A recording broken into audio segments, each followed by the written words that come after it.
he'll join us eventually, but we got Trey Wallace here. This is what Trey did to us last media day, so Shane's just paying him back here. I think you were on deadline for Outkick. That was miserable. That was like trying to scramble and find 800 words to write at one time while also trying to chug 3 different coffees. So that was nuts. So how's media day treating you so far? Man, it's good. It's so different out here in Dallas. Yeah. It's really, really, it's very much spaced out. I think a lot of Texas, Oklahoma guys, and I get that part. So that. To me, that's been interesting. I just heard Josh Heupel take, literally 5 questions about Oklahoma out of 10. Did he say anything interesting? No. Yeah, I didn't think so. No, he didn't say anything interesting. He doesn't care. But he knows that's going to be coming, week 3. Right. He's going to get a lot of questions about Oklahoma. And I get it, especially going out there. So prepping for that. And then, Kirby Smart's comments this morning about NIL, about how they are punishing players through the collective, which I would love to know the amount of money that they're fining players for a driving offense. Like $200. So it is NFL basically when you start doing shit like that, right? I mean, you're finding your guys, which it's not. The payment's not even supposed to be through Georgia. No, and that's what. I don't want to say it caught me off guard. It's just like, okay, that's a different dynamic. If you're telling me that, I would love to see what the contract looked like. That's to me. Like, what in the contract stipulates, okay, if you do something shitty or you do something dumb, we're going to fine you this amount, this amount, this amount. Like, what is the pecking order for the amount of money? Yeah. You go out and, you're going 90 and a 45, okay, that's a $500 ticket plus whatever happens with the collective. I don't know. I would love to get my hands on one of them contracts because there's been a lot of players, But I think you got to protect your asset, and we talked with Cole Kubelik yesterday, and that's one of the things that we were discussing was, the longer I think about this, I don't think that we're talking 1099 contracts here. I really do think that there's a filter process for these kids and saying, okay, this is going to be set back for ABC, and then this is the remaining money. I think what you're going to have is you're going to start seeing companies come in and buy out the contracts of players and collectors. I think you're going to have big name companies. I think you might see something like Learfield Sports.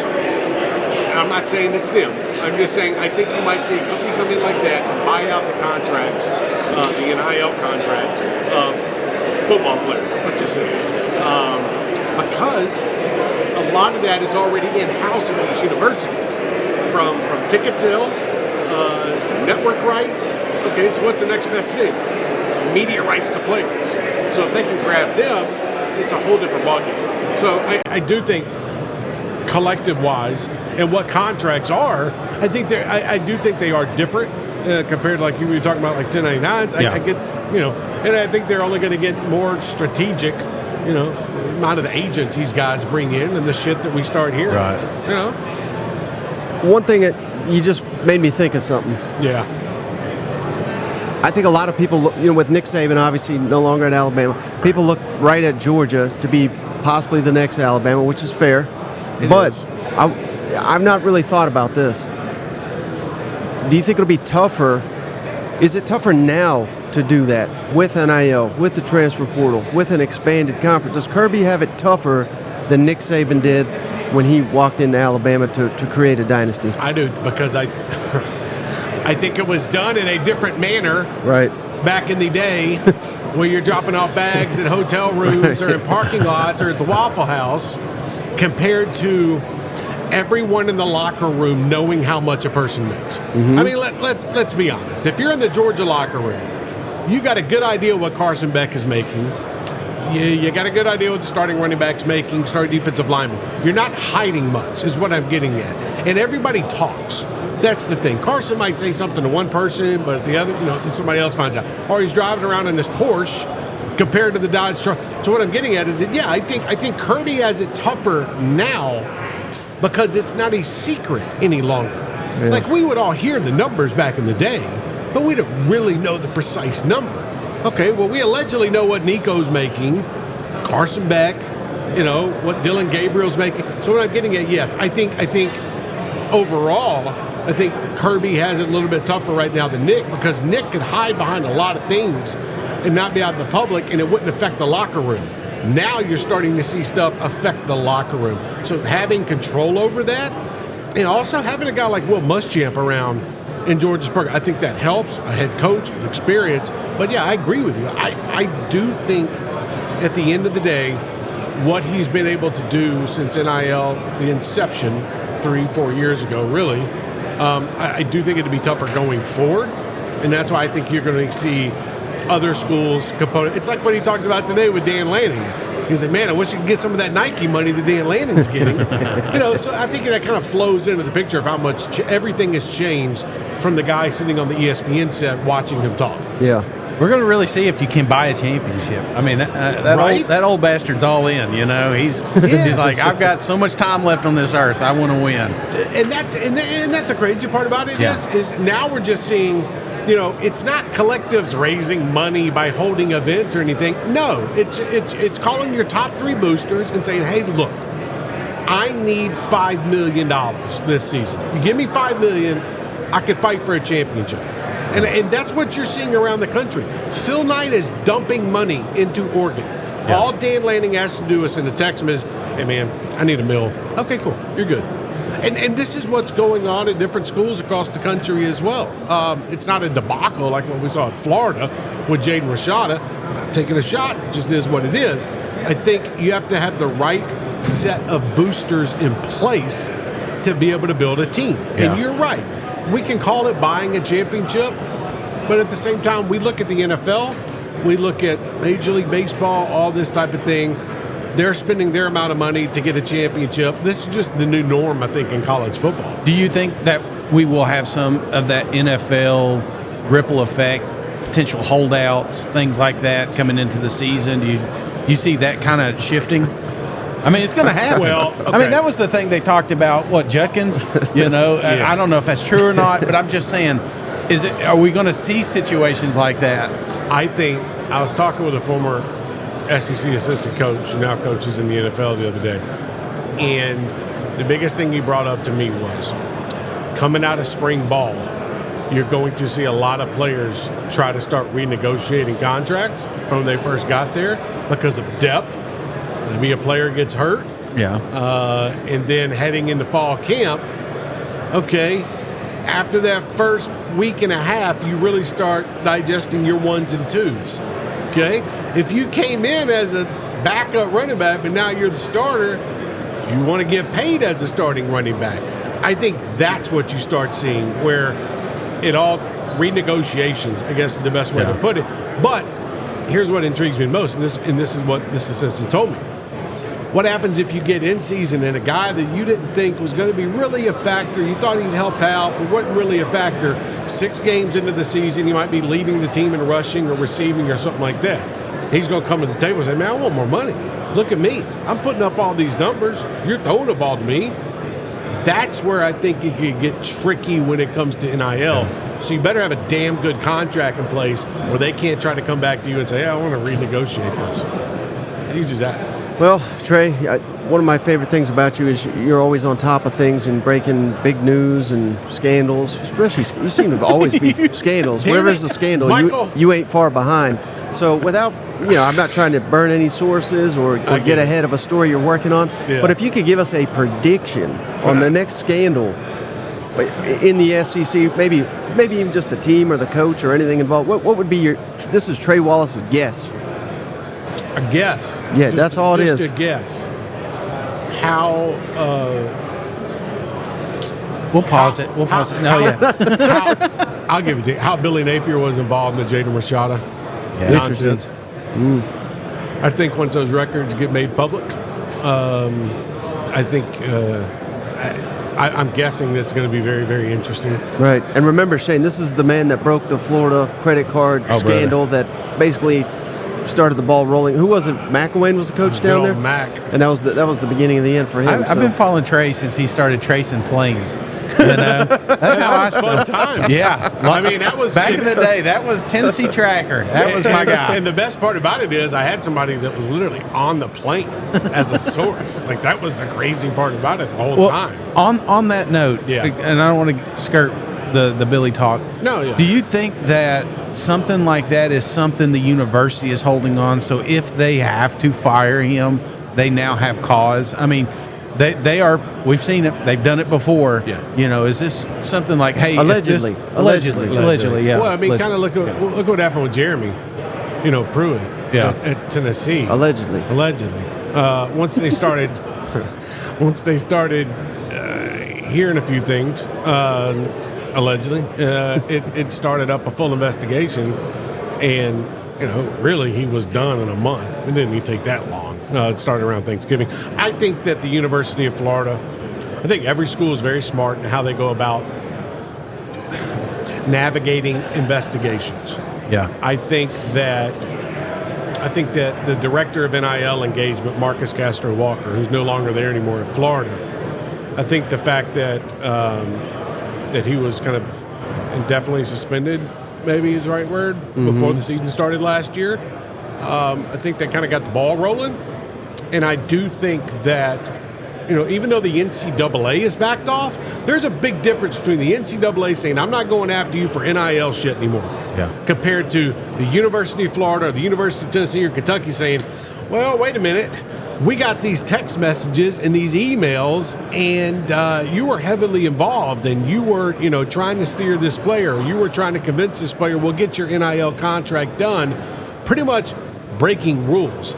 And I think that on the university level, that's where, yes, I could see a school coming in, and not trying to fire the coach, but you got ammunition. Right. That if something goes south, okay, this could happen. Yeah. And by the way, that person would have put themselves in that spot to begin with. So you don't have that much sympathy for them. But overall, I do think as the NCAA starts to kind of break away over here a little bit, you're going to see the enforcement staffs at these schools kind of ramp up a little bit further.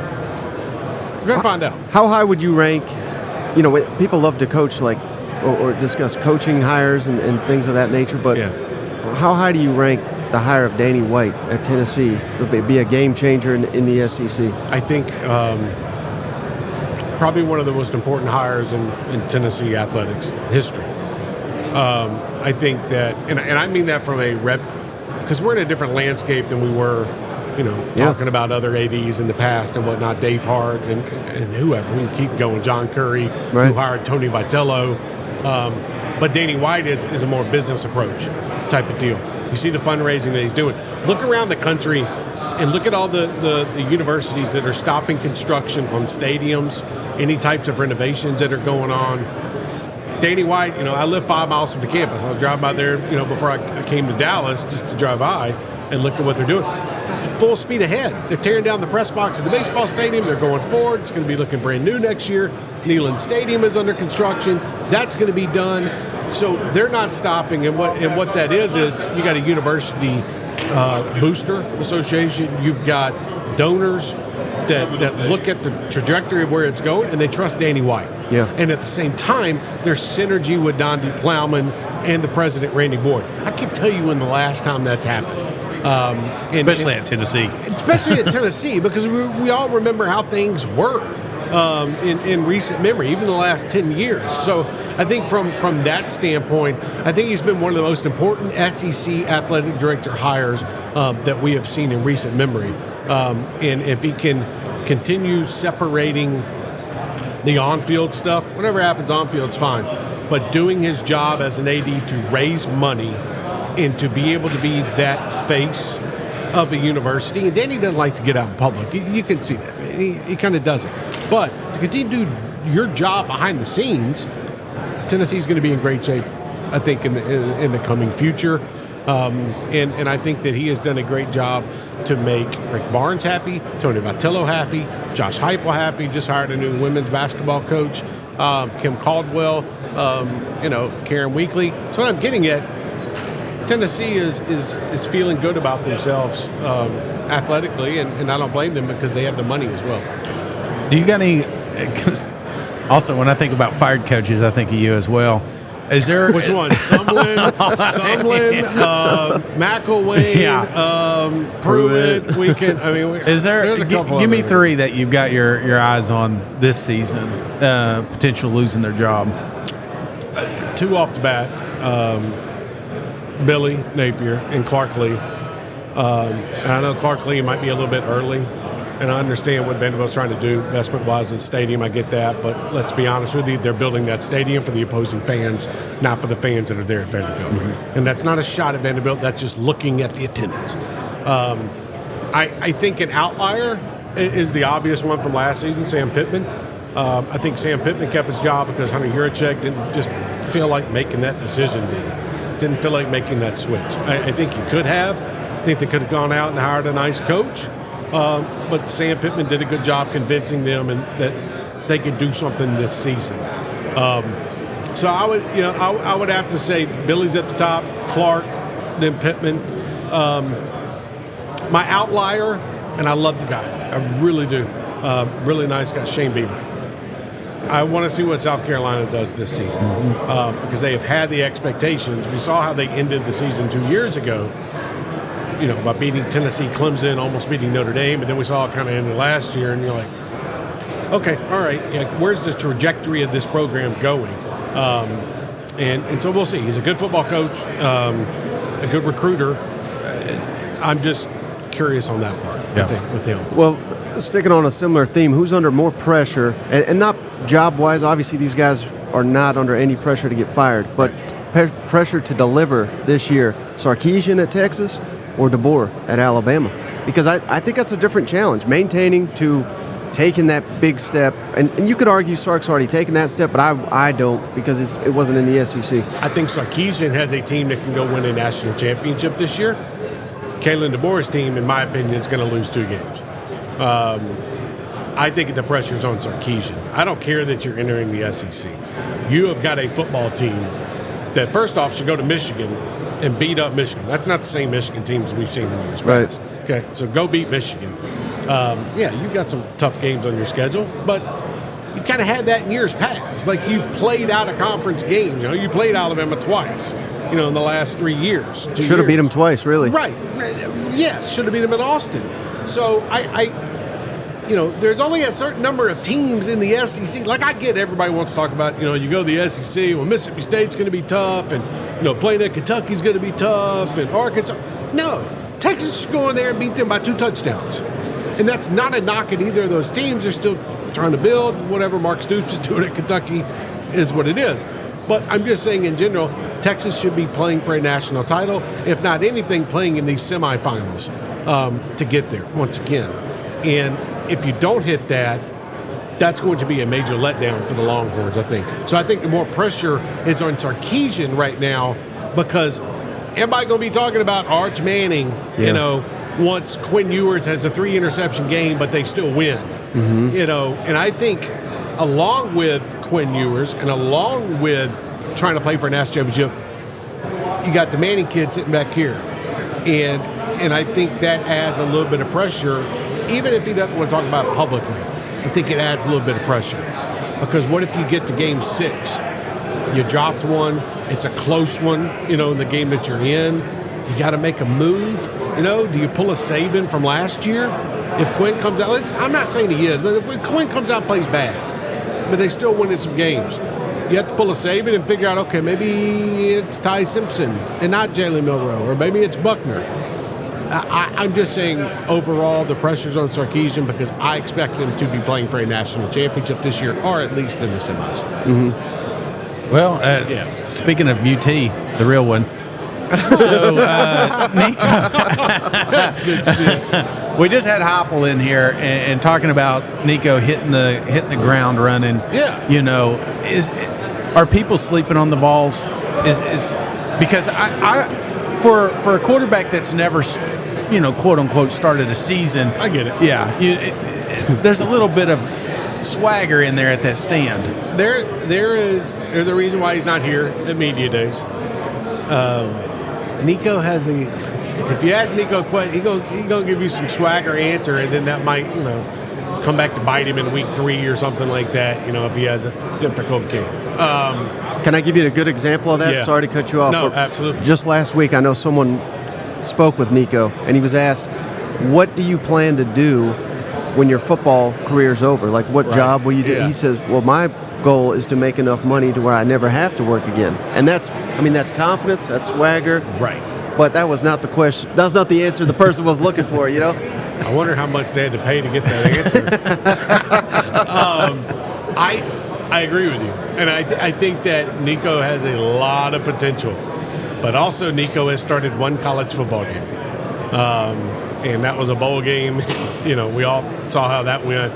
I think, us three could have got out there and probably gained 3 or 4 yards on every attempt if we tried.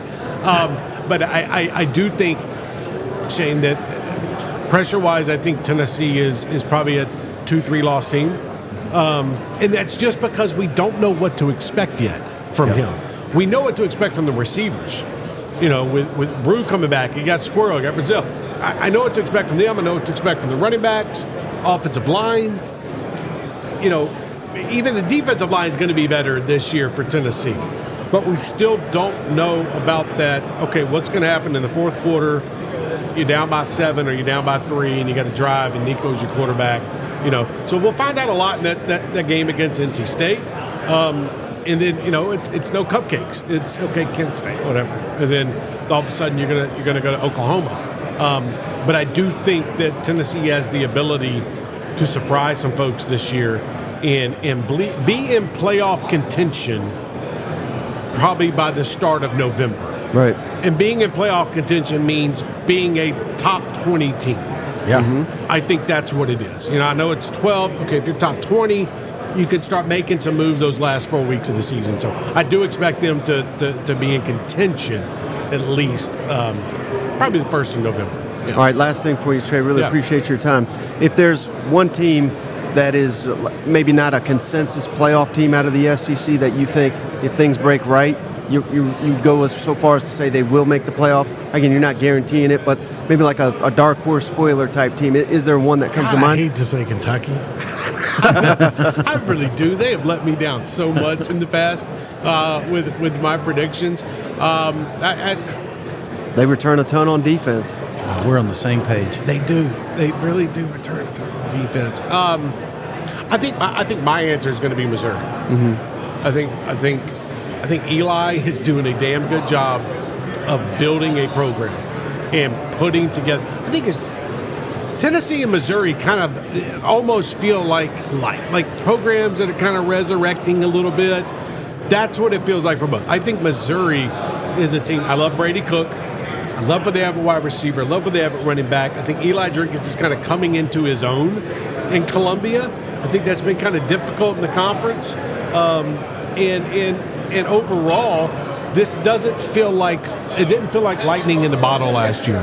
This actually feels like a football team that can build upon this and, again, be a top 20 team the time early November comes around and play yourself in to a playoff. Yeah. Right. So that's what's going to be interesting to me is watching Missouri this year because I do think that they have the talent and the good schedule too. Nice. All right, Trey, before you go, can you tell our audience how to find you, how to follow you, and all your work? Yes, my OnlyFans is... Give the man some help. Pay for this trip. You can find me on X, Twitter, at Trey Wallace _. Follow all my work at Outkick.com. Appreciate you guys having me, and I'll send you the pictures later.